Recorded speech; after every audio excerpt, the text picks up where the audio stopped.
Hey there, guys, and welcome back to the Morehammer podcast, your bi-weekly hobby podcast where we talk all things around news, what's been revealed latest around Warhammer. We've got a few of your community questions to answer this week, of which we've got a few interesting topics to get into. And of course, we may get into another Warhammer 20 questions this week. We'll have to wait and see. But as always, guys, it's the trio. It's the Three Musketeers. It is myself, Wargamingluke. We have this week. I'm just Ben. It is AK 90% Geek, and that's enough. We have, and that is enough indeed. And we have Simon, our local psyker, AK Hobby Waffle. How are we doing, guys? Yeah, I'm doing all right. I'm playing at being Phil and Kirsty at the moment and looking for houses for you to move into. Sorry, guys, if for podcast listeners, I am munching whilst we're doing this, but I haven't eaten much this evening. So professional behaviour. But I had my biscuit before we started. I'm in the process of moving house, so and Ben's hooked onto it now, so he's looking for places for me to move to. And obviously, with us all being gamers and whatnot, we always like to look at what can be used as our hobby rooms and whatnot. So it's very exciting for me. The most important thing is, does it have a gaming room? Exactly. Yeah, it's like when you're searching for a dining table, you're always like, oh yeah, it's got to be about 6x4, I think. Why? just for guests. Just, Christmas Day, there might be extra people so coming true. around. Get your spare chairs out. That's what you tell the missus, but then, or mister, you never know. But yeah, it's definitely the way to go. Desperately want there to be like an episode of one of those house move shows now, but it's just three gamers going around trying to work out whether or not you can fit a 6x4 in. Exactly. Oh no, love it. I would genuinely pay to see like a location episode where they have to. It'd be funny that, wouldn't it? If you're in the back garden, it's a terraced house, you got walls either side. You'd be like, yeah, that'd be all right for spraying it back garden here. There'd be no wind. It'd be fine. That was the most northern sounding you've been in a while, Si. Don't worry. Just it was spray for up effect, back for the garden. Location. You can imagine them in a terraced yard, can't you? Clearly, Kirsty Allsop's going to be listening to the podcast. Kirsty, if you're listening, we would genuinely like to see you do an episode with Luke where he has to try and find the ideal gaming house. That would be fun. Yeah, a one-off. definitely. That'd be fun. But yeah, if you are new to our channel, guys, make sure, of course, you're subscribed to us here on YouTube or following us on Spotify. We do have video and audio over there now, so you can check us out. And we're growing fast over there nowadays, actually. We're gaining more and more people, so please do join over there as well. Of course, do all the things, the likes and the dings, and ring the bell, all that jazz, and leave comments down for us below. Also, jump into our Discord channel, because we are answering community questions this week, so we'll need more for next upcoming weeks and whatnot. We're done at the moment with a lot of the reveals from Warhammer and Games Workshop, so that's these tend to be the things we do. We come up with interesting topics, and you guys help us with that, so we're excited to get into some of those today. But that's enough with the off-the-tops. Let's jump into the little bit of news we have. Ben, what is it time for? And now, the news.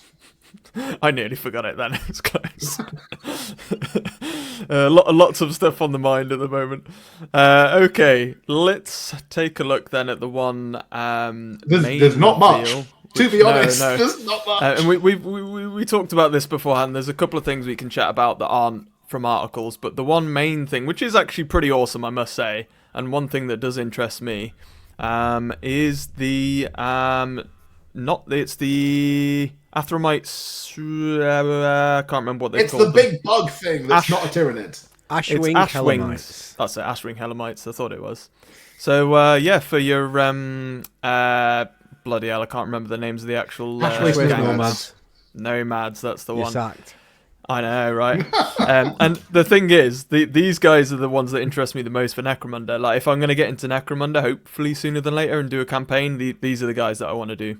Because ever since they came out in the expansion with the vehicles and stuff, the Ash Wastes, these are awesome. I like pretty much everything they brought out for the Nomads and the associated bugs and things. Like the first ones that came out, the Dustback Hellamites, the big fleas that they were riding. I've still got a box of those that I've not even built yet. That's what was stuck in my head.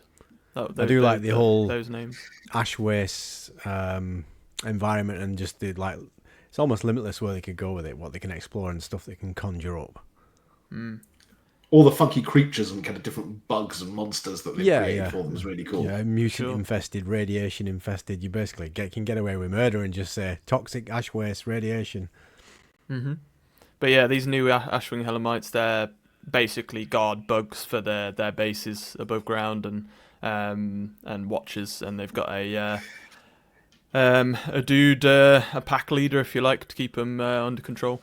Which is cool. I think you get the bits to modify one of your ash waste nomads. I think that's what it is. But one of the things I do like, it's a head and a backpack, it looks like. Yeah, they've given them. You can have flying stands, or you can give them the old stepping over or landing, taking off a bit of terrain. So you've got an option of both, which I think is quite cool. For when it's Flying Ant Day for the ash waste nomads. Yeah. Once again, Necromunda, they're doing it, aren't they? There's everything that keeps cool coming for Necromunda. I'm going to 9 times out of 10, it's proper hit.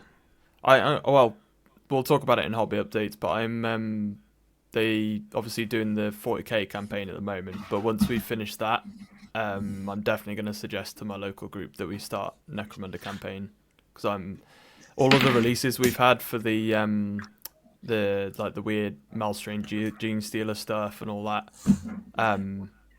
There's been some seriously cool, and all of the unique character models for hire and all that stuff. There's just been so much cool stuff released. I think it's about time to jump back into Necromunda for sure. It's an amazingly fun game. I love Necromunda. I'm still slowly painting my terrain for it so I can film some battle reports for it. But yeah, I love Necromunda. Yeah, I mean, unashamedly. Some of the stuff that keeps coming out, like the Rogue Blood Angel and stuff like that, it's just awesome.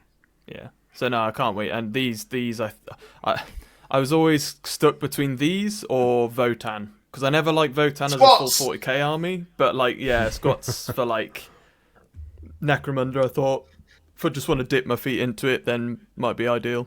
But we'll see. Yeah, there are no Votann. Why not both? Yeah, we'll have to wait and see.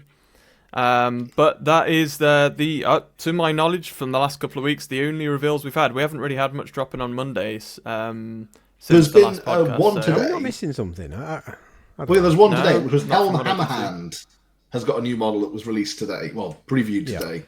Ah, I've missed that then. Okay, we'll get that up in a second. You go up to the Lord of the Rings news for that. It's only one model. Oh, for Lord of the Rings, that was why. Yeah, that's why. Yeah, it's the armored, mounted, and on foot plastic kit version of Helm Hammerhand. So whereas previously, when they did the Riders of Rohan, also the War in Rohan box, you got kind of Helm on foot, kind of doing the Henry Cavill clock. Locked and loaded fisticuffs mode. This one is Helm in kind of full armor, rearing up horse, hammer clutched in one hand. And it's going to apparently be with the first kind of supplement for the new edition, which will include loads of rules for fighting the war in Rohan, and kind of, it said in the article, I think there's going to be hobby kind of stuff in there, like how to build burned out Rohan houses and stuff like that. Yeah, it's a cool model as well. That is cool, actually. A decent model. So it can be on foot or on the... I think I prefer the unhelmed head.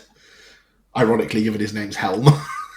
Yeah, no, I think I agree with you there. Yeah, he's got a very he's got a very like Zeus head, hasn't he? Or like like Ben says, bit Santa-esque. His beard's a bit big for it, but he kind of reminds me of Balin's skull from Ahsoka. Star Wars. Yeah, got a bit of a Ray Stevenson vibe going on there. Oh, you should definitely watch Ahsoka, Luke. It is awesome. Some of the best Star Wars I've seen recently. Okay. Have you seen Rebels, by the way? Not yet. No. Obviously, I loved Andor. I would recommend watching Star Wars Rebels, the animated series, because it's not a kids show. It's basically I know from what I've heard.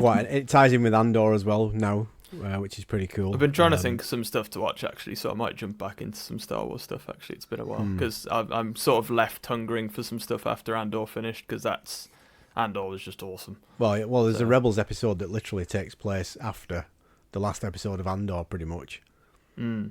or concurrently with. Which is interesting because I suppose at that point means that they wrote the Rebels episode years ago, and then they've written Andor to tie into it.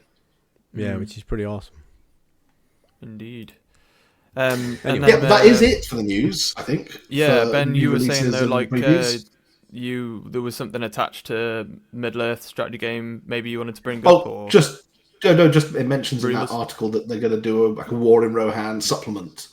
So essentially, there'll be a book that will contain the rules for all the characters from the animated War in Rohan movie and rules for kind of playing games set in that era.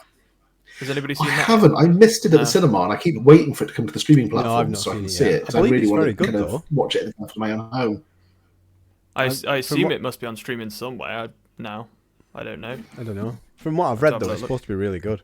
Yeah, I had good reviews and everything, so that's another one we'll have to catch. Let us know in the comments, guys, if you've watched that movie yet. It looked good. But yeah, other than that, the only other thing was to do with Horus Heresy. Obviously, you were bringing up beforehand, the costs has been put down, like up to 30% off at different online websites and things for Horus Heresy Saturnine. Yeah, even before, I mean, I'm sure this is not news to a lot of people now, but before the game actually came out, so when it was still on pre-order, a lot of retailers went from the usual 20% discount. Some were offering 35% and saying that if you'd already pre-ordered it, they would refund you the difference, so the 15% discount. And then I believe one retailer, I forget who it was mentioned on the Discord, as saying if you buy one Saturnine box, you get another for half price. And given the resale value of the box... That was Travelling Man up your way. That was right, Travelling Man, yeah. That's pretty insane value, to be honest. I don't know if it's going to reach the stage where you'll get a copy of Saturnine with a purchase of 10 pots of paint. Well, I know someone who's splitting the box at the moment, and I think he's already up to 111, and he's not touched the Mark II Marines yet. So, I mean, if you can be bothered, splitting the box is definitely worth it. Yeah, you get a lot of models in the Horus Heresy stuff, don't you? So I would have got 2 boxes, but I got burned with Leviathan. I bought 2 boxes of that to split out, and I think I ended up barely breaking even, so I'm not doing that again. They're expensive boxes, but you get a hell of a lot in them if you wanted to get into it. Good value. Yeah. But no, it just surprised me. The main point I was saying is I don't know whether it's because Games Workshop overestimated how many they'd need, or there's just not as much interest from the community in buying it or not. I don't know. It'll be interesting to see further down the road whether it was overestimation on sales or people not buying it. Yeah, there's been a lot of upset, haven't there, with some of the changes. Perhaps it's a mix of both, to be honest. Who knows? Although, even in our Discord, a lot of the people that have been upset with the changes have still, to my knowledge, bought the new set. Yeah, I mean, there's a lot of belly aching, but people are starting to play the game now. They're starting to get used to the rules, and a lot of that anger sort of simmering down now, and people are saying, "Oh, actually, it's not bad. This, exactly. Just give it a try." Everybody always whines and says, "Oh, I'm not going to give them my money. I'm not going to buy it," and they always do. It's like people need to get a grip and get used to the fact that change will happen because they have to make money. I mean, to be honest, they can't just leave a game and not make money off of it. I've never been one to go, "Oh my god, melter guns are the most efficient in this edition, so I'm going to kit all my Space Marines out with melter guns or whatever." And I've always gone for rule of cool. I don't care if I lose. I just want to take my Space Marines and refight battles from the Horus Heresy. Yeah. So I've never been a meta chaser. I never will be.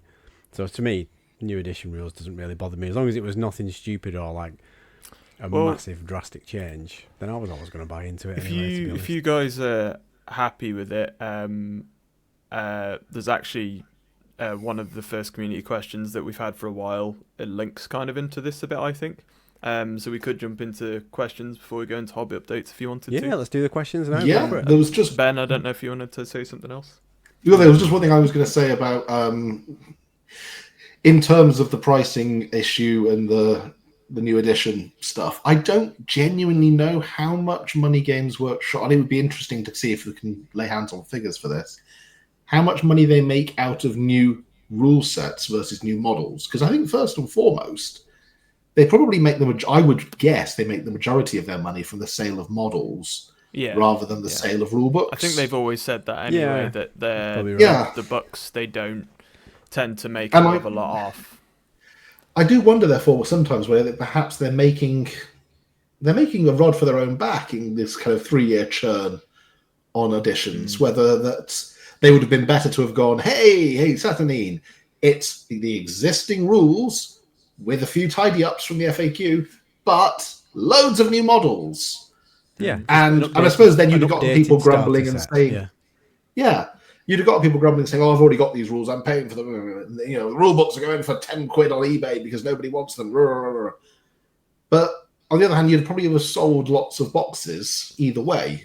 And I do wonder if they were expecting a level of hype that they got from the Age of Darkness box when it launched, which, bear in mind, that launched with that incredible cinematic trailer for it with Horizon and huge kind of fanfare because it was the first major change.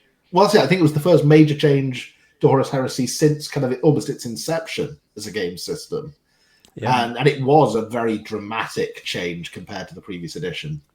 And I don't know if perhaps the biggest problem here is that they've gone into this expecting the same reaction, and it's just not going to be there. Because I think a lot of the stuff that they had changed for the previous edition was good. The stuff that they had kind of put in place for the Age of Darkness edition. And I don't know that there's going to be that same kind of enthusiasm for, well, we've just gotten used to one edition, now you want us to get used to another. This isn't 40k, it's Horus Heresy. That's my 2 worth. So, with that being said, we'll jump into some community questions. The first of which is actually the second question that Syndraconic put in a while back, because if you remember, the first one was a bit of a tome, bless him. But it was a good question nonetheless, so thanks for sending them in. The first one had several sub-clauses. Yeah. But it was a good one. I thought I was going to have to sign something at the end of it. No, we joke. The previous question, if anyone who remembers the scene from The Hobbit when Bilbo Baggins unrolls the contract and then folds out side sections, that was what that question felt like. This one is... It was good. This one is much more within proportions. So the second question you sent in is, how much does nostalgia affect your hobby? Personally, I've never considered myself nostalgic, till recently at least. You see what I mean with this digging in? Till recently at least, believing that most of the time you are it asking was the wrong two people this question. Rose-tinted glasses affecting my memories. Mellowing on that recently, it got me thinking how it affects the hobby for folks. Is it fundamentally a good and comforting thing, or can it make a person overly critical or cynical to new ideas/releases? I thought this one tied in so well to this whole Horus Heresy conversation, to be honest. Because I'm just checking to see if my rose-tinted spectacles are in my bag here next to me. Yeah. Well, for anyone watching and not listening, Si, would you like to go first? If you look over my left shoulder on the shelf is Warhammer Fantasy 4th edition, 40k 2nd edition, and Space Crusade. So I am probably one of the most nostalgia-driven people ever. Ben's just picked up a box of Gorka Morka and completely upstaged me now. Lousy bastard. Yeah. Well, in fact, Ben, you go first. I'd like to bounce off you. Oh. The thing is, you two are probably on the same thought of track of thought as well, whereas I'm probably the other side of it. So it'd be good to hear from you two first, and then I'll give my thoughts. I very nearly named my channel Nostalgia Roll. As in, oh no, I failed my nostalgia roll again. Nostalgia is a huge part of the hobby for me. I mean, if I'm not, looking at old white dwarfs and then trying to figure out how to refight them in the current version of the rules, then I'm painting my base rims goblin green and grumbling about the quality of rules that are written today compared to previous, or I'm comparing the rules of yesteryear to the latest edition of the rules. That's not to say that everything was better in the old days. I genuinely feel like, for me, the hobby is a stretch of time. It's everything that I loved about the hobby when I first got into it, 30 years ago, and it's everything that I love about the hobby now. It's the quality of the models that come out now are astounding. That's not to say that there weren't some brilliant models that were released, back when I was a kid, but it's genuinely the quality of the sculpts that we get now. They're just eye-popping. That being said, there is an element of I miss the days when you could mail order up, 15 different bits and make your own model. Whereas if you want to do that now, you've got to buy 15 different kits, which probably works better for Games Workshop as a business model, but the nostalgic part of me still gets grumbly about that. I would say that I think it depends on how long you've been in the hobby and whether or not you've had a break. I think if you've had a break, then, like I know you did, Luke, didn't you? That can perhaps play a part in kind of being a reset. Whereas for me, it's just one continuous march since the 4th edition fantasy army book that I bought and kind of sat there going, "Oh, this is brilliant." And I was hooked from then on in. And I long to kind of occasionally recreate sort of great hobby memories from the past. But I like to make new hobby memories as well. And I do think it is important that you don't kind of just look at the game through rose-tinted glasses, that you acknowledge when things are good in the current editions of stuff. Like, for example, the current edition of Necromunda. Necromunda is a cracking game, and there is literally nothing I can think of to say bad about the current edition of Necromunda, except for perhaps that they haven't given me scavies yet. Oh yeah, Ratskin Renegades. Yeah. That's give me the remaining Outlanders, and I would say I'd be a happy man. Give me the sump rules. I assume you're along the same lines of thought then, Si, really.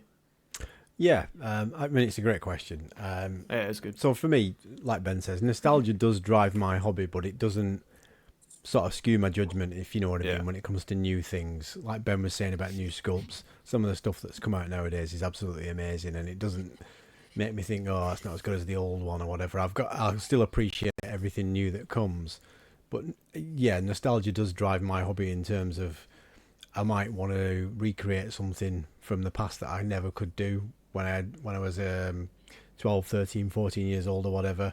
Or I always wanted to own a particular box set, like Fantasy 4th edition.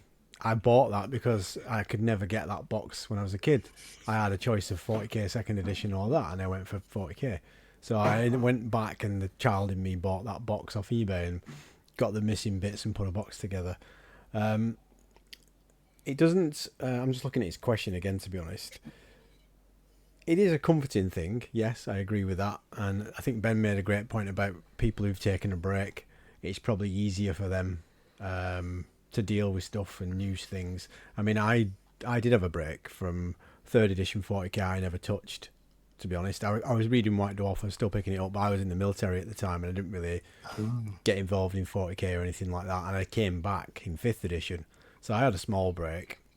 Fantasy, I had an even bigger break, I think, from 4th edition, 5th edition Fantasy all the way up till Island of Blood. I didn't really touch Fantasy. Apart from read army books, I'd buy like the Orcs and Goblins army book, and I think I bought a dwarf one just to read, but I didn't really play. So yeah, it does drive my hobby, but it doesn't override my decisions or override my appreciation for things, I think is how I'd sum it up. But I do like tinted glasses. I think you made an excellent point there, Si, that to a degree nostalgia sometimes as an adult hobbyist is simply about being able to afford the hot stuff that you couldn't get when you were 11. Yeah. It's like I'm collecting all of the Bretonian special character models that they released back in 5th edition because I can now. I knew we'd missed something. Bretonian made to order. Oh God, yes! Just randomly yesterday on Sunday. Hey, let's have some made to order of the old Men at Arms models. I knew there was something. I completely missed that. Yeah, just to finish off that point about nostalgia, the other one I was thinking of is something I'd always wanted to paint as a kid, and I didn't think I could. But now, as you get older, you get a bit more experience in building kits and painting. Yeah. You think, actually, I might have a crack at painting that. So you might buy a miniature that you never thought you could paint and give it a paint job or whatever. Grom the Paunch, I will paint you one day. And Niblet, don't forget Niblet. Oh God, yeah. It's like you with your Marauder Giant. Did you end up buying me and my Marauder Giant? I didn't. Me? Yeah. The big metal giant. I didn't get the Marauder Giant in the end. No.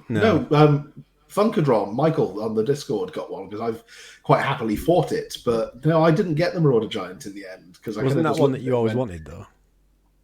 No, it wasn't actually. That wasn't on my things I would always wish I'd bought list. Which was the giant no, that you was cooing over when they did the... I mean, I may well have been cooing over it and going, gods, it's great, but I don't remember maybe I've just saying that Raw Giant was what I was after. But yeah, no, I think that is an element of being able to kind of bring the hobbying skills as well that you've got now. You know, they say that like to master something, you've got to put 10,000 hours in. Well, we've probably clocked that up, you and I, by now, by this point. But being able to put the hobbying skills that you've got now onto some of the models that you loved and admired as a kid, that's actually really rewarding as well. Yeah. Yeah, I mean, like, I did have a decent break away from the hobby, but I've still got so much nostalgia from earlier editions that I played as a kid. I was certainly like one of the most accepting about them ending fantasy at the time. I'm sure you guys were probably complete opposite, but when they said they were doing something new, I was pretty fine with it at the time. But obviously, when I think it's a case of the longer I think I was a bit bewildered by it. Obviously, the more nostalgia you're going to have for something. What are they doing? So I suppose that's a big thing that affects it. Like for me, I had so much heavy nostalgia for, obviously I loved the Lustria setting. My two favourite things are Lizardmen and Skaven, and obviously I got neither of them when they said that they were only going to be doing the old worlds when they brought it back. So I was a bit gutted, but then my mindset is always just, I love creativity, I love the idea of new things, trying out new things. So straight away my thought process was straight to, okay, that's sad, I don't get that, but I always really badly wanted a Tomb King's army. I always envied my friend's older brother had a huge Tomb King army, beautifully painted when we were younger, when we were playing, and I always wanted it, and obviously they went away and we couldn't get them. So when this came back, I was like, well, I don't get that thing that I want, but I'll start a Tomb King's army because that's really cool, and you know, there's that other opportunity which kind of feeds the nostalgia and then also, like, you know, cures the pain on the other side. So I'd say that's kind of how I tend to deal with things. But that's my thoughts on it. It is very good. I think that's one of the nice things about the old world, actually, is it combines both the comfort of nostalgia with novelty and innovation. So you get things like those classic Tomb King kits, you know, the made-to-order of the Bretonnian metal, you know, infantry models. But at the same time, you get brand spanking new, shiny models custom created with the latest technology that Games Workshop are fielding. So you do kind of get the best of both worlds, which is obviously why the old world is the best game that Games Workshop makes. Giving us a new experience at the same time. Yeah, that's a good point. Yeah, to like outside of like what we're saying, there are people out there that take it to the next level of like very, very stubborn, whether they will just be like, no, I will criticize everybody and everything online and make everybody, I'll be the bane of everybody's life and existence. But yeah, they do it about everything. You're always going to get them people in any group setting, hobby, wherever you go. There's always somebody. Yeah. Somebody's proudly run 2 5th edition fantasy events and contemplating a 3rd edition 40k event. That's just loving like one of their systems, isn't it? That's just being a big fan for it. But I'd say all the same, Ben, you're not one of those people, are you? So, you know, give it another 10 years, maybe. Just before we move on, those metal Bretonians, by the way, that they secretly announced on Sunday, there's some proper nice miniatures in there. If we get time, we'll have a look after these questions here, because I'm very tempted by the metal archers, because I've got 20 of the metal spearmen, and I've got the metal command for my archers for my Bretonian army, but all my archers are the monopose plastic ones that I got in the 5th edition starter set that I rescued from the dump. So I'm eyeing up those metal archers and going, okay, if they are a reasonable price. And I saw the Leagues of Votan stuff, and it mentioned Vulcan Hestan. So I was just whizzing through it on my iPad. I'm like, oh yeah, so Leagues of Votan are coming up. There's Vulcan Hestan. Whoa, wait a minute, what is that? Scroll back up. Oh shit, Bretonians, where did they come from? Yeah, I mean, I'm genuinely surprised because if nothing else, it means that we've got more metal Bretonian miniatures before we even got like all of the Wood Elf or Beastmen miniatures out. Like, They pictured the old metal dryads and the old metal Durthu tree man in the Wood Elf Arcane Journal. Where are they? There are still sort of like no coming full models. circle again, aren't they? There's more Tomb Kings There are coming. still There's no more models for Bretonnians harpies. For There'll be chaos. some more Like orcs and goblins beasts of coming chaos. You can't get harpies for your beasts of chaos. They just don't sell them. It's mad. But hey, Interesting. But we shall move on. We've got a smaller question which we can answer quickly from Charax a while back. Stop. Hammer time. Favorite Warhammer hammer from Warhammer or Warhammer 40,000? Thanks for the tongue twister, Charax. Yeah. So, and I'll answer this very quickly. Arjac Rockfist, is it? From Space Wolves with his hammer. That's probably my favourite.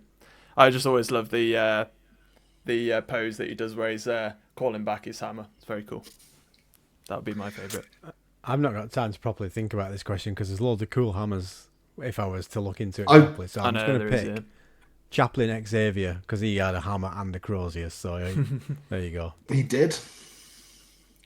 I'd like to say the giant two-handed hammer that Drong the Hard from Grudge of Drong wields. But actually, my favourite hammer is Vulcan Hestan's hammer, simply for the moment in Vulcan Lives, when he goes, "It's not just a hammer," and hits the teleport Homer in the pommel. It's like, that's cool. That's a good choice. So the other one, Si, you actually put in your own topic a while back, so we can do that if you want to. We're allowed to do that. Yeah. If you could design an original specialist game set in any of the Games Workshop worlds or universes, what would it be? Could you make the next Space Hulk or Mordheim? So basically, I think we've done this one sort of before ages ago, but it's always a fun one to do because we might have new ideas.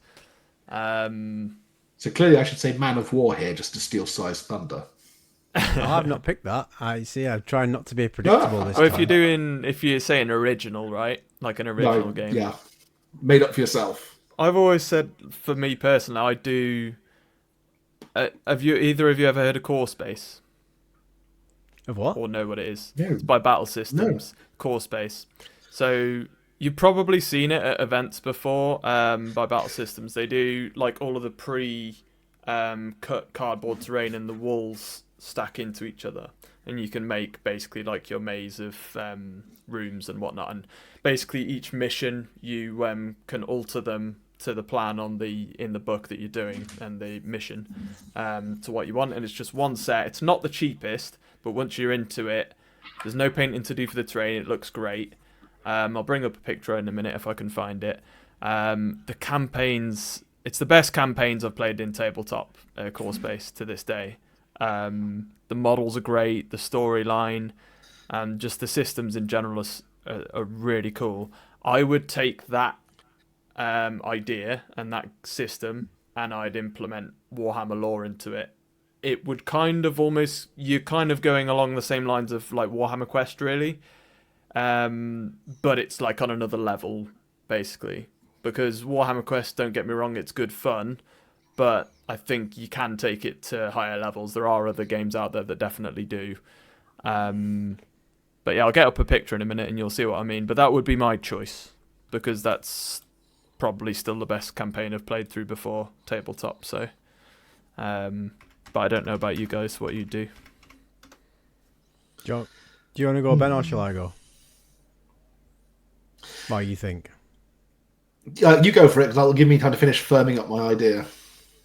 So, I've got one that I came up with. So, it'd be like a skirmish game, a limited skirmish game, where you'd have some minis in the box from either side, kind of like Necromunda, and maybe you could have a few limited edition releases for each side. And I'd call it Old Terror. And in the box would be some Thunder Warriors on the good guys' side, because there'd be an excuse to make Thunder Warriors.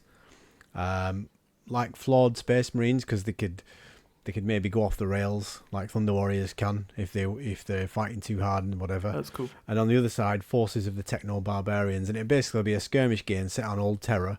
No Emperor, but all the terrains could be like ruined buildings and ruined cityscape and stuff like that.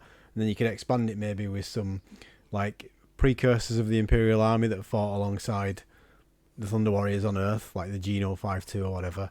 And then you could have Ironside soldiers or rebel militia from the Techno-Barbarian side, and or you could call it like Unification or something like that, and it'd be set during the Unification Wars on Old Terra, when the Thunder Warriors are driving out the Techno-Barbarians. That's something I'd like to see, because they haven't really explored that kind of time period on the tabletop yet, have they? So it's a good idea. And you could have some sort of gimmick with the Thunder Warriors where, on like a 6 roll of something, like in a morale test, they just go absolutely maniac and kill everybody. Yeah, I do love the Thunder Warriors lore. You could have some really fun mechanics with that one. I'll quickly put up this so you see what I'm on about for core space. So that's the kind of terrain look. So it's like it's pre-printed, but it looks really good quality. You got all like these robots and androids as the villains, and you got like different levels of them, and you got different crew members, actual named characters. And I think they released an expansion where you could create your own as well, which was really cool. So it's a bit like boarding action in that respect. Kind of, but it is skirmish. It's skirmish game. But I mean, in terms of like the terrain and stuff. Yeah, and then you also, separate to this, you have... So you can do all this, so it's a solo game as well. I played this during lockdown by myself, and I got addicted to it. I played through the whole campaign. It was perfect for lockdown. And there's also like a whole ship management base building system separate to it, in like a role-playing aspect as well. So you can either spend... You go out on these missions if you need to gather certain resources, or you can go on a mission that's quest-based, so you can push the story forward, depending on what you need to do. Characters can, like, obviously die, they level up and all that sort of stuff, like Warhammer Quest. But honestly, like, if anybody out there has never played Core Space and wants to check it out, I recommend it. It's awesome. I think Maladon is their new fantasy version of it. I think it's called Maladon. So yeah, either one of them, I would say check it out. They are really cool. Yeah, so that's like what you get with it. Look, so it's like you get like these really nice palettes and stuff. That's like health, ammo, all that sort of stuff. There's a really amazing loot system. So you have these loot boxes all around the maps. If you've got enough time while you're on the maps, you can loot, and they give you these little randomized weapon pieces that you can put inside the loot boxes on the map. So you randomize them and put them in. You won't know what they are till you open the loot box. Yeah. It's amazing. Kind of sounds like Destiny, but the board game. Yeah, or like Borderlands. Have you ever played Borderlands? Yeah, Borderlands. Yeah. Very Borderlands-esque. Yeah. But yeah, that's enough for me saying about Core Space. It's amazing. So it's a tabletop version of a looter shooter then? Kind of, in a way. But I mean, there's melee if you want to go full melee as well. Like, you can choose like what path you want to go down with different characters. It's cool. But Ben, do carry on with what your choice would be. I've given it some thought. I think that the thing that I would try and bring is something that I think is missing from Warhammer, has been missing for quite some time. In the vein of Oi That's My Leg or Trolls in the Pantry, a kids board game for Warhammer. Something that I could have played with my daughter when she was, like 8 or whatever. Something that's aimed a little bit more kind of to that kind of age group and that kind of mindset as well, where they can handle board games, but a full tabletop kind of battle game isn't going to work. What I think I would probably have is you'd want to lean into kind of the cute and the silly side of Warhammer. So maybe you have little mobs of the tiniest critters from Warhammer. So like one force could be like little mobs of nurglings. One could be little tiny kind of, mini clan rats, I think, like tiny little rat swarm type. Smart rats. And Necron Snotlings, But well, I was thinking keep it fantasy, but snotlings, sprites from fantasy. But because you could have like some form of little kind of dungeon or something, and then you've got all your little war bands, and you pick one of the little war bands from the box, and they've got to go in, and you have cards for what they can do. I would, a kids game for Warhammer. The pieces could be kind of pre-colored plastic, but you could paint them yourself, or you could paint them with your kid. And in fact, ideally, they'd be designed so that they could be really easily done in contrast by a kid. So you could give your 8-year-old a pot of contrast paint and go, here you go, and they draw, Plague Bearer of a green or whatever the Nurglings, and then get really happy with how it looks. That's my shit. I haven't got a name for it yet. But yeah, I think that sounds pretty cool. Actually, the only other thing I could think of was something that involved like verticality and called the climb or something, where the aim is to get to the top to some sort of beacon or something like that, and you can get knocked down, but you can carry on going back to the top again or something like that. Maybe setting a spire in Necromunda, I don't know. I mean, one Just thing something with also verticality is, like, in it that'd be different. both of you have you both targeted areas that are certainly empty that they haven't visited yet. To be fair, so like Ben with the whole having a more kiddie friendly. That's a great shout, yeah. And then you've said about a time period, a younger age group game. That's a really good idea.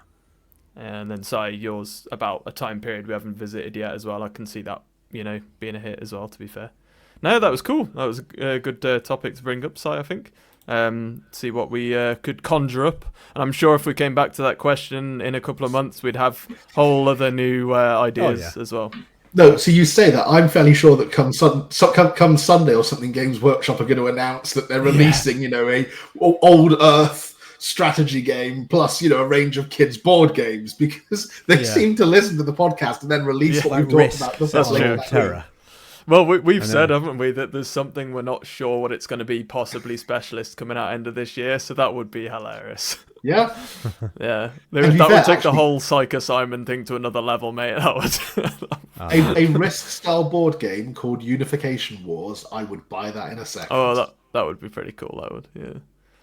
But that'll do us for questions this week, guys. If you're listening, watching, jump into our Discord or leave comments down below the video.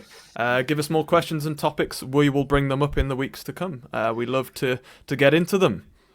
Just on the topic of Unification Wars, there was a little meme/comic I saw this week, which was simply a member of the Custodes walking up to the Emperor and saying, "My lord, a message from Lord Malcador. He wishes me to tell you that he's just won the game." And there was just this momentary look on the Emperor's face before it cuts to Malcador sitting on a sun lounger drinking, like a grape juice box or something. And the Emperor's voice going, "Malcador, 4,000 years I had that streak!" Because they're the only two people left in existence who remember the game. And incidentally, you've all just lost the game. I also thought you were going to bring up Saw then. Just Saw comes on TV, comes on a TV screen. Would you like to play a game? No. No, I just like the idea of memes that only the Emperor and Malcador would understand. Deary me. Malcador turning to the Emperor at the beginning of the Siege of Terror and going, "Somebody set us up the bomb." Deary me. It's been a number of weeks, guys, since we've done some hobby updates, so I think we will jump into what we've been getting up to, because it's been like a month and a half, even maybe, since I think we last did them. So, well, I snuck a hobby update into the last you did, we did with my Necron Fair on. Did a little bit, yeah. So you sent your images to me first this week, so we'll jump into what you've been up to, mate, which looks like some bolt action. Yeah, I've been painting some British Airborne for bolt action. So I'm trying to get my Brits done and painted and out of the way, ready for when Conflict 47 comes in September. So I've got the old metal support group for the British Airborne. I've just been painting them up. They look nice, bud. Nice. I mean, working on these is just reminding me how small they are. It's like working on Rogue Trader Era minis. That's how small they are. And you put one next to a Shatterpoint mini, and it's like twice the size. Even Primaris Marines are twice the size of these guys. So it's been a challenge to paint them, and because they're the metals as well, some of the castings are a bit off in places. Like that one that you've got on the screen there, the guy blowing the horn, you can't see, but the other side of his head, his left eye is he's got the biggest black eye ever. He's got a bulbous eyeball, so that's why it's photographed from that angle. But yeah, I've just done a basic paint job on them using some shades and some highlights and some dry brushing. I've not gone in and painted eyeballs or anything like that, because they're that small you can't really see that detail when you. It'd make it look worse than. And then just nice though, dude. Yeah, gone for the base. Just tried to tart the bases up so they look all right. Nice. But yeah, no, they were fun little minis to paint. It was a nice change. It's nice to be working on metal minis again for a change as well. Definitely, yeah. One of the things I found about the modern a radio guy, I think. Yeah, there we go.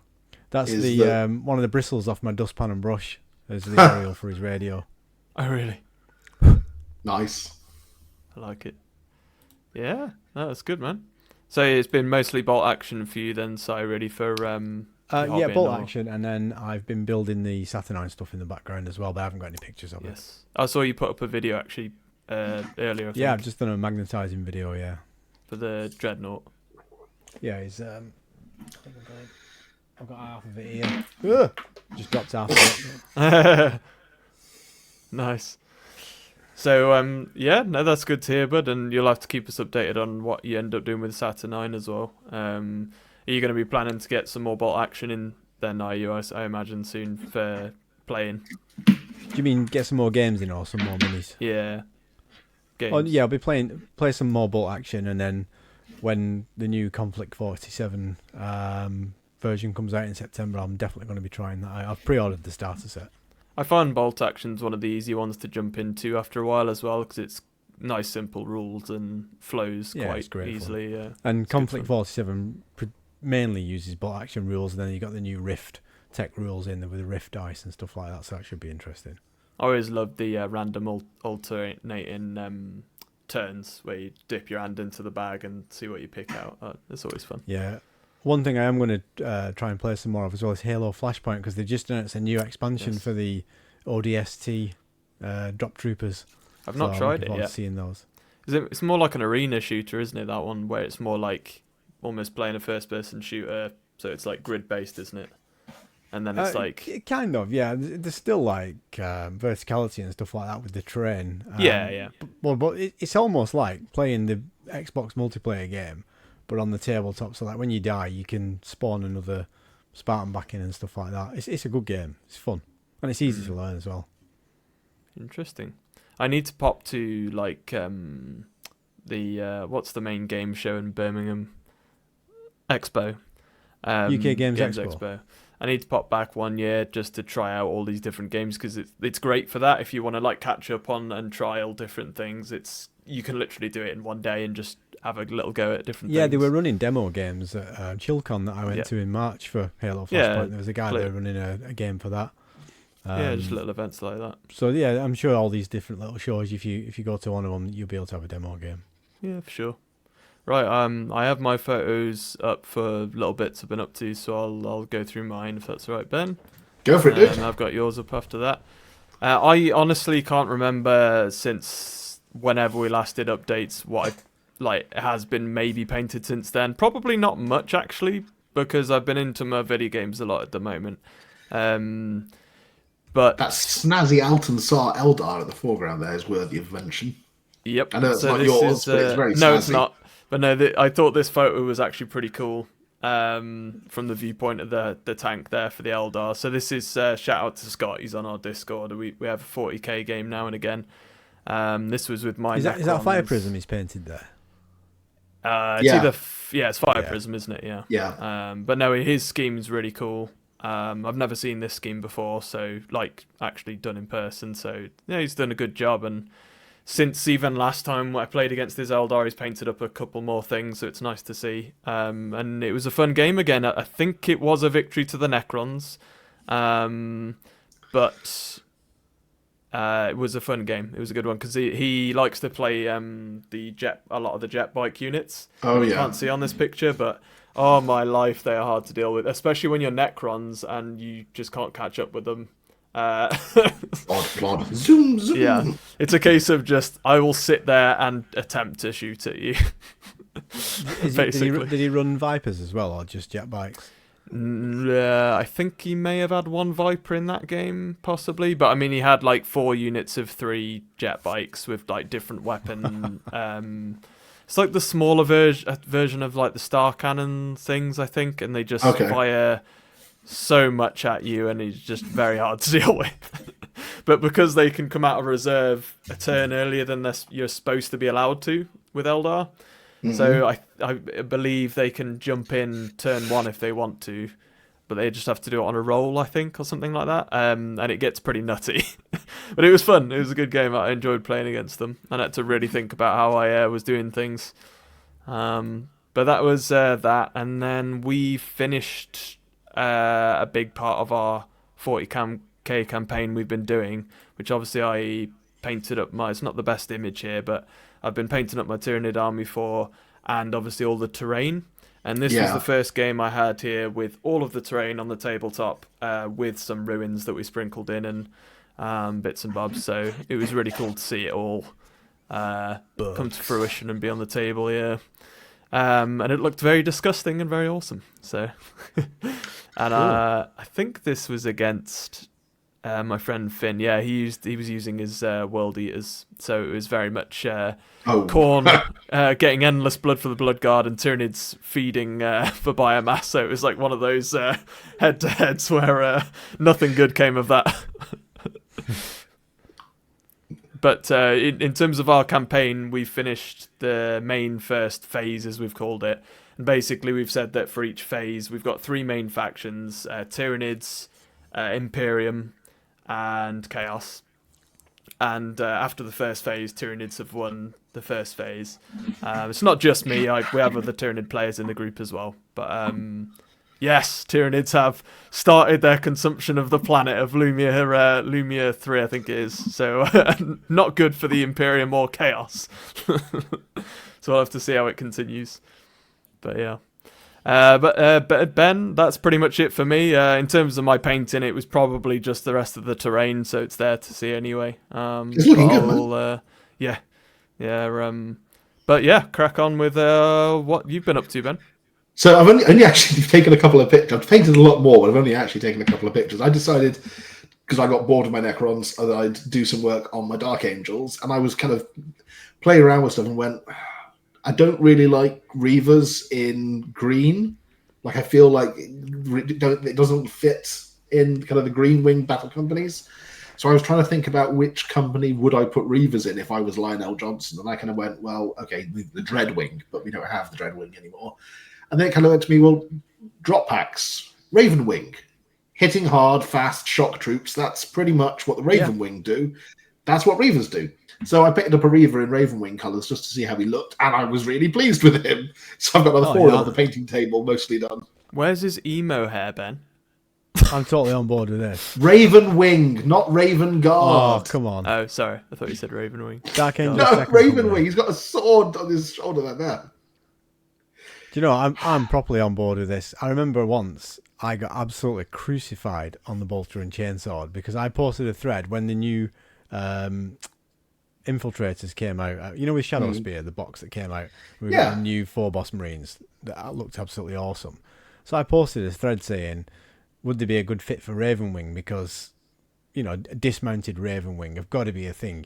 You can't chase down a fallen Space Marine and he suddenly goes and hides in a bunker and you're just like, oh, well, we can't get off our bikes, so we can't chase him. Do you know what I mean? Yeah, no, absolutely. They're not just going to... Are they going to ride around in circles and wait for the rest of the battle companies to come in, or would they have some dismounted troops like 4 Boss Marines? So yeah, I'm well on board with this. I think they're a great fit for Raven Wing. The Shadow Spear 4 Boss Marines I am painting up in his Green Wing. They're going to be, I think, 4th or 3rd squad for the 3rd company or whatever. Oh yeah, I think, of course, they would be attached to other companies, but I just think the Raven Wing having a small element of troops who would get off the bike sometimes just to pursue down a cave or whatever. I just think it's really cool. You know, they're not glued in the seat. Crossover with Raven Guard anyway. I always think of them very similar. It's just the bikes and stuff in it, really. It's like, we'll use jetpacks to move fast, or we'll use bikes to move fast. No, Raven Wing, Hunt the Fallen.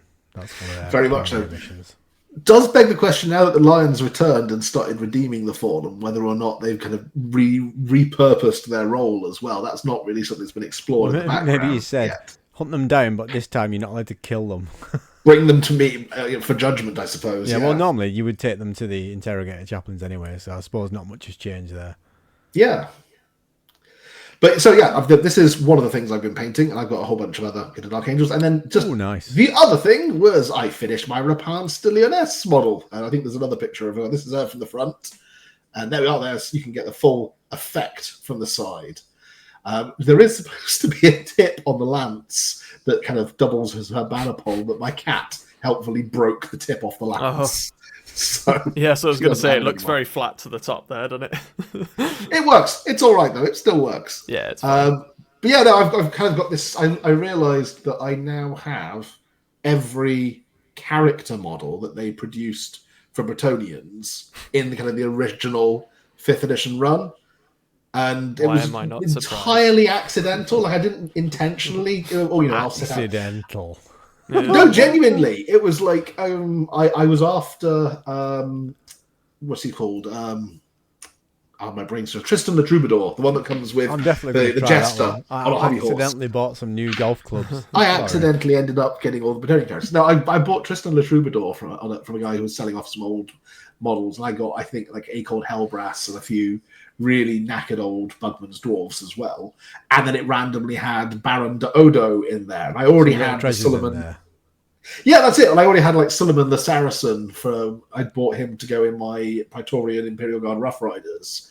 And I was like, okay, well, I'm only actually missing at this point Rapin de Lyonesse. So, because somebody else very kindly gifted me King Louis Leoncoeur. So I was just like, okay, I'm going to have to paint all the characters.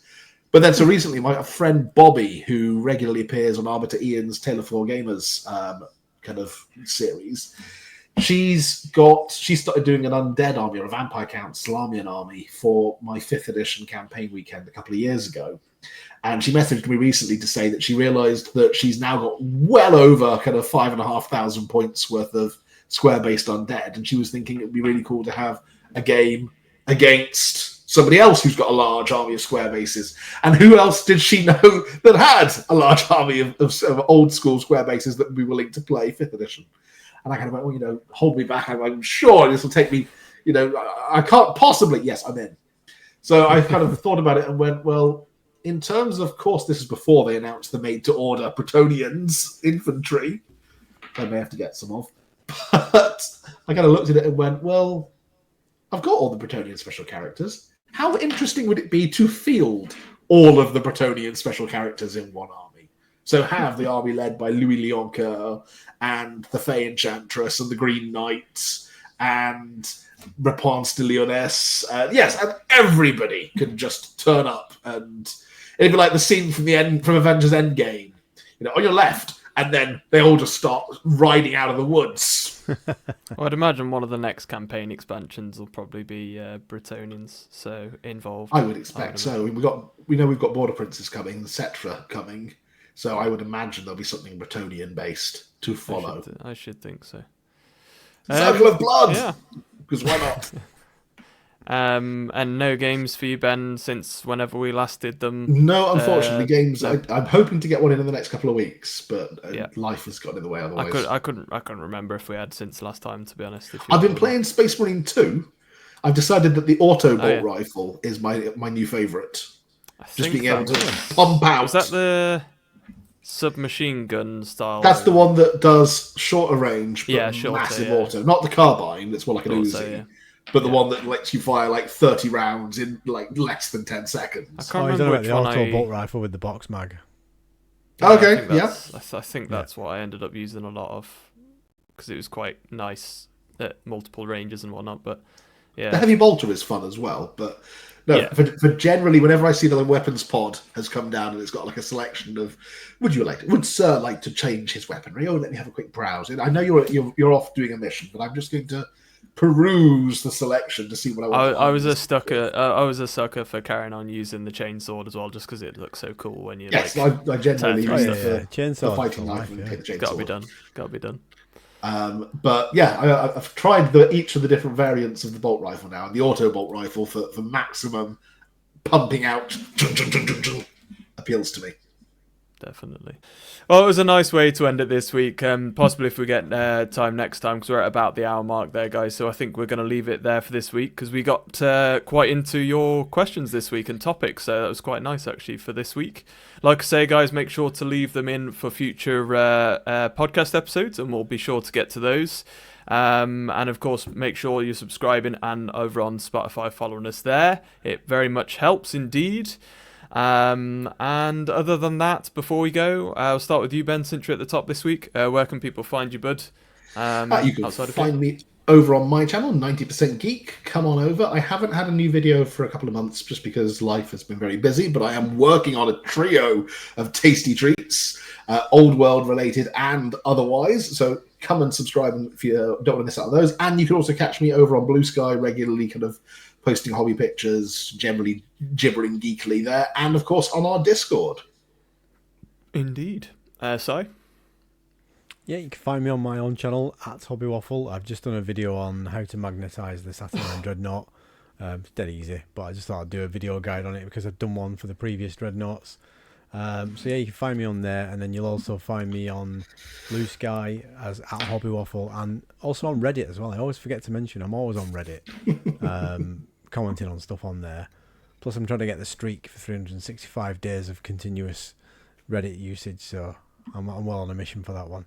And then over on our Discord, of course, as well, where we're always having a chat and a laugh. Indeed.